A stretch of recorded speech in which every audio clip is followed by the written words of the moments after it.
வா மருமகளே, உள்ளவா. எங்க ஏழை வீட்டுல உன்னை வரவேற்கிறோம். நீலம் சின்ன மருமகளை கல்யாணம் பண்ணி வீட்டுக்கு கூட்டிட்டு வராங்க. உள்ள வந்ததும் சின்ன மருமகம் பபிதா அந்த அறையோட நாலா பக்கமும் பாக்குறா. அத பார்த்து மாமியார் நீலம் சொல்றாங்க, என்ன மருமகளே, என்ன பாக்குற? அத்த, இந்த அறை ரொம்பவே சின்னதா இருக்கு. அப்போ என்னோட அறை எங்க இருக்கு? கல்யாண வேலையில நான் ரொம்ப டயர்டா இருக்கேன், நான் ரெஸ்ட் எடுக்கணும். மருமகளே, இதுதான் உன்னோடைய பெரிய மருமக அனிதாவோட அறை. நீங்க 2 பேரும் இங்கதான் இருக்கணும். என்ன என்ன அத்தை, என்ன சொல்றீங்க?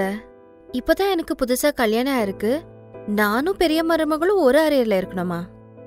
உனக்கு தெரியலையம்மா, நாங்க ரொம்ப ஏழைங்கன்னு. வீட்டுல இது ஒரு அறை தான் இருக்கு.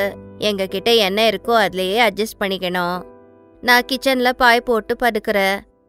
பபிதா மூஞ்ச தூக்கி வச்சுக்கிறா. சாயங்காலம் அக்கா தண்ணி கொண்டு வந்து சொல்றா. எடுத்துக்கோ பபிதா, உனக்காக தண்ணி. உனக்கு ஏதாவது வேணும்னா சொல்லு. அப்புறம் அக்காவும் தங்கையும் அவங்க புருஷங்களோட அதே அறையில படுக்கிறாங்க. அறையில ஒரு படுக்கையில அக்காவும் கணவரும், இன்னொரு படுக்கையில தங்கையும் கணவரும் படுக்கிறாங்க. திடீரென பாதி ராத்திரியில ஏதோ வாசனை வந்து பபிதா எந்திரிக்கிறா. இந்த கெட்ட வாசனை எங்கிருந்து வருது? அறைக்குள்ள பூனை டாய்லெட் போயிட்டு இருக்குன்னு நினைக்கிறேன். அவ அங்க இங்க பாக்குறா, ஆனா எதுவுமே தெரியல. கொஞ்ச நேரத்துக்கு அப்புறம் அக்கா எந்திரிக்கிறா, ஜோரா கேஸ் விடுறா. ஓ, இதெல்லாம் இவங்களோட வேலை தானா? இவங்க மூலி பராட்டா சாப்பிட்டாங்கன்னு நினைக்கிறேன். கண்டது சாப்பிட்டு எனக்கு கஷ்டம் கொடுக்குறாங்க. இவங்க விட்டுக்கிட்டே போறாங்க. இவங்களுக்கு கொஞ்சம் கூட வெக்கம் இல்லை. கடவுளை, நான் என்னெல்லாம் நினைச்சேன். முதலிரவு எப்படி இருக்கும்னு நினைச்சேன். முதலே எனக்கு முதலிரவு நடக்கவே இல்லை, அதுல இவ கேஸை விட்ட கொல்லறா. அப்போ அக்கா எந்திரிச்சு அவளுக்கு சொல்றாங்க, அட என்னாச்சு தங்கச்சி, நீ படுக்கலையா? நீங்க இப்படி கேஸ் விட்டுக்கிட்டே இருந்தா நான் எப்படி படுக்கிறது? அதுல இந்த கொசுங்க வேற தொல்லை கொடுக்குது. உனக்கு தெரியும் இல்லம்மா, நான் பிரெக்னெண்டா இருக்கேன்னு. இந்த டைம்ல கேஸ் சகஜம்தானே. சரி, இப்போ படு, காத்தால சீக்கிரம் எந்திரிக்கணும். புது மருமக வருத்தப்பட்டுக்கிட்டே தூங்க போறான். அடுத்த நாள் பபிதாவை பார்க்க எல்லாரும் வராங்க. பக்கத்து வீட்டு பொம்பளைங்க வராங்க. மருமக ரொம்பவே அழகா இருக்கா. புது மருமகளே, பெரிய அக்கா நல்ல செய்தி கொடுத்த மாதிரி நீ கூட சீக்கிரம் கொடுக்கணும். நல்ல செய்தி வேற கொடுக்கணுமா? கல்யாணம் பண்ணிக்கிட்டு வந்த முதல் நாளே நாங்க 2 பேரும் அக்காவோட ரூம்ல படுக்கிறோம். அதுல இதுங்களுக்கு நல்ல செய்தி வரையா? இந்த வீட்டுல பிரைவசியே இல்ல. இப்படியே நாட்கள் கடந்தது. ஒரு நாள் போன்ல அக்கா அவங்க அம்மாவோட பேசிட்டு இருந்தா. இன்னொரு பக்கம் பபிதா கூட அவ தங்கையோட பேசிட்டு இருந்தா. ஆனா ஒரே ரூம்ல இருந்ததால 2 பேரும் போன்ல சரியாவே பேச முடியல. ஓ, என்னப்பா இது, போன்ல கூட சரியா பேச முடியல? உனக்கு அவ்வளோ கஷ்டமா இருந்தா ரூமுக்கு வெளியே இருக்கிற இடத்துல போய் பேசு. நான் ஏன் வெளியே போனோம்? நீங்க வெளியே போய் வெயில்ல நின்னு பேசுங்க. ஓ, உன்கிட்ட பேசுறதே வேஸ்ட் அப்படின்னு சொல்லி அக்கா கிச்சனுக்கு சமைக்க போயிடுறாங்க. அங்கிருந்து திரும்பி வந்து பார்த்தப்போ அறையெல்லாம் அலங்கோலமா இருந்தது. சாமானையெல்லாம் விசிறி போட்டு இருந்தாங்க.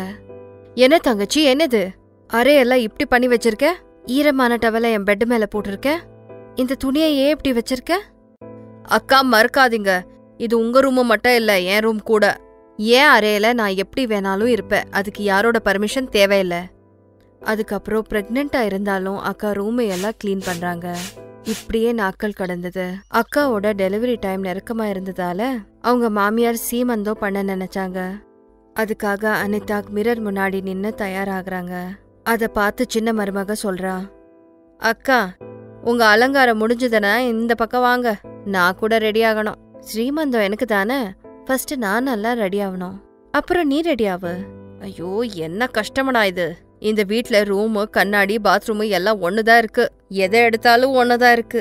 எல்லாத்துக்கும் நான் எப்போ வரைக்கும் காம்ப்ரமைஸ் ஆகணுமோ என்னமோ. அப்போ நான் என்ன நிம்மதியா இருக்கனா? முதல் நான் கூட என் ரூம்ல ஆறாம இருந்தேன். நீ வந்ததுல இருந்து என்னோட நிம்மதியே போச்சு. அறைய ரொம்ப கலீஜா வச்சுக்கிற. நீ அதே அறையில இருந்தாலும் நான் தான் கிளீன் பண்ணணும். ஓ, அப்போ இது உங்க ரூமு தானா?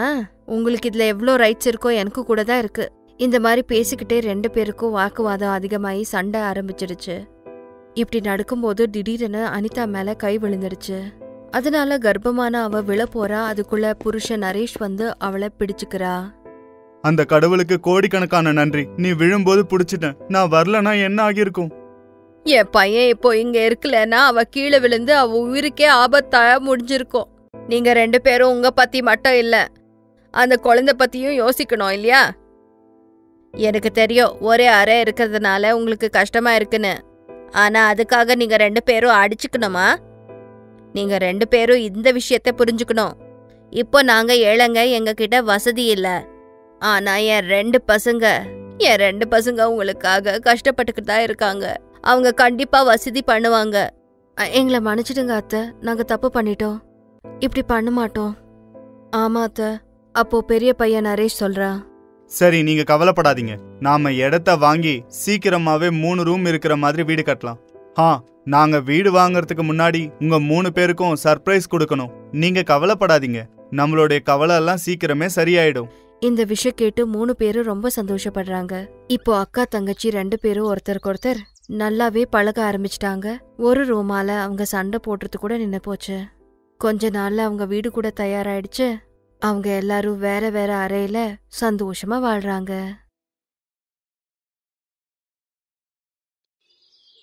காலையில இருந்து ரேகா ஹல்வா பண்ண ரெடி பண்ணிக்கிட்டு இருந்தா. ஆனா எத்தனை தடவை பண்ணாலும் ஹல்வா சரியா வரல.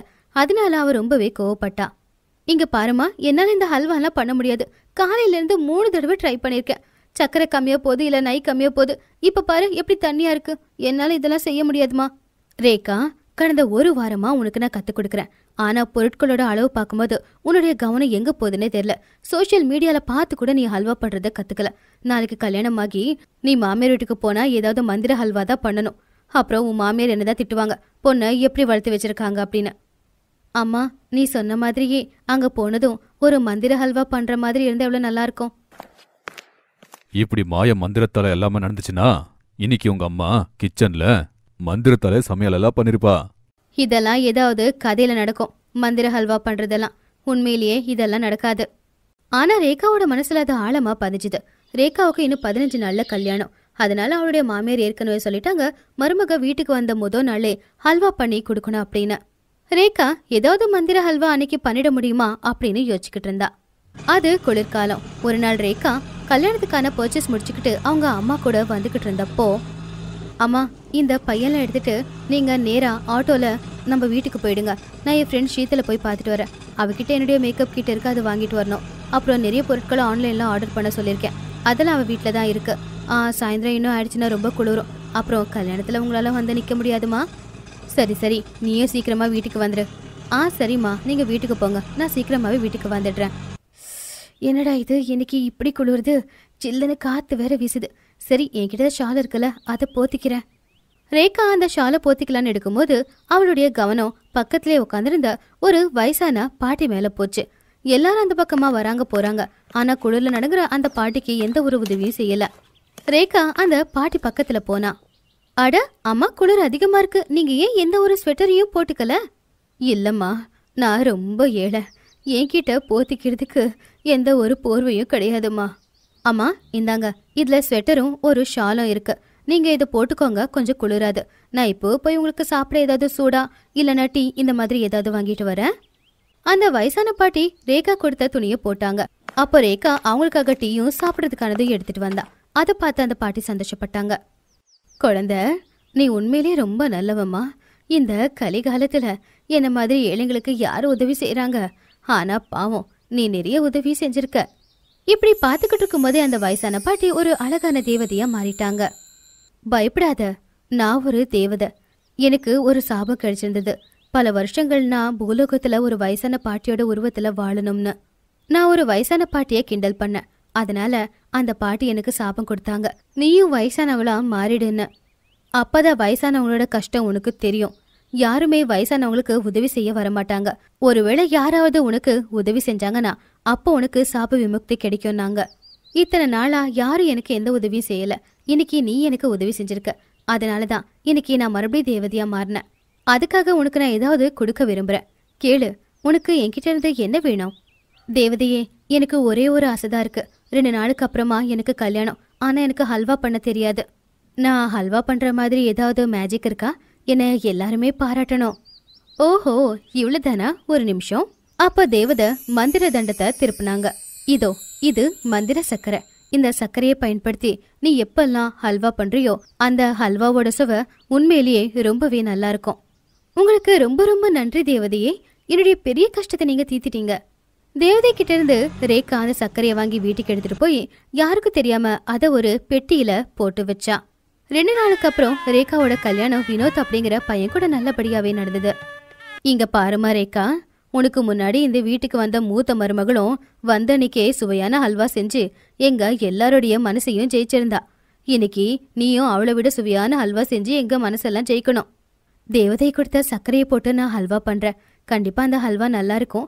இவங்க எல்லாரும் என்ன பாராட்டுவாங்க. ரேகா நினைச்ச மாதிரியே செஞ்சா. தேவதை கொடுத்த அந்த சர்க்கரையை போட்ட உடனே ஹல்வா ஒரு நிமிஷத்துல ரெடியாச்சு. அந்த ஹல்வாவை சாப்பிட்டு எல்லாருமே ரேகாவை பாராட்டினாங்க. அந்த மந்திர ஹல்வா உண்மையிலேயே ரொம்பவே சுவையா இருந்துச்சு. ஆனா எல்லாரும் அவளை பாராட்டினதை பார்த்து மூத்த மருமகளுக்கு அது பிடிக்கல. என்னங்க, நம்ம சின்ன மருமக பெரிய மருமகளை விட ரொம்ப சுவையான ஹல்வா பண்ணிருக்கால, அவளுக்கு நாம வந்தன்னைக்கு கொஞ்சம் பணம் கொடுக்கணும். அட ரேகா, ஹல்வா ரொம்ப நல்லா இருக்கு. எல்லா கெஸ்டுமே நீ பண்ண இந்த ஹல்வா பத்தி பாராட்டி சொன்னாங்க. ரேகா, நாளைக்கு நம்ம வீட்டுல பூஜை இருக்கு.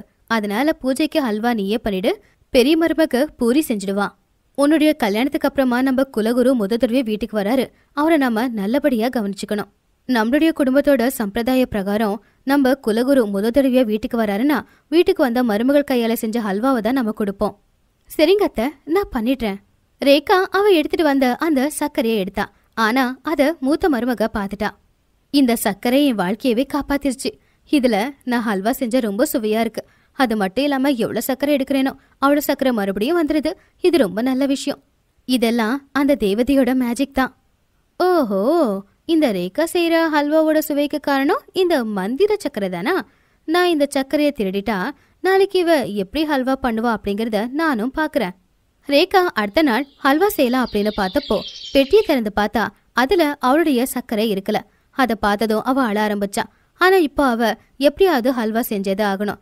ஏன்னா மறுபடியும் அவளுடைய மாமியார் சத்தமா ஹல்வா ரெடியா அப்படின்னு கேட்டுக்கிட்டு இருந்தாங்க.